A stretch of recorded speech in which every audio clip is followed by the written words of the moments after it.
first, here is an example website to show to the developers of the tuition center how to use the embedded feature.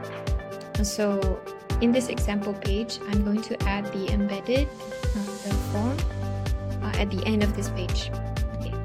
So you go to the SimTrain's landing pages mini app, and after you've made all the content and the forms, and you want to publish and share by embedding it on your website, then you copy the snippet of the embed code.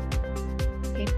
And then you tell the customer that they can open their IDE or however they code, and then go to their HTML file and paste the code snippet there. So for me, I'm going to add a div,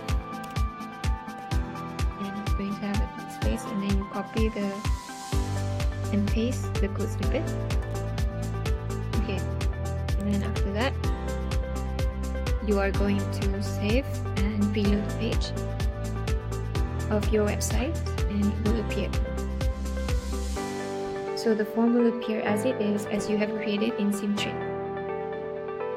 And then you can enter, and then anytime you want to change your embed site, you can just change it in the SimTrain mini app for the landing pages.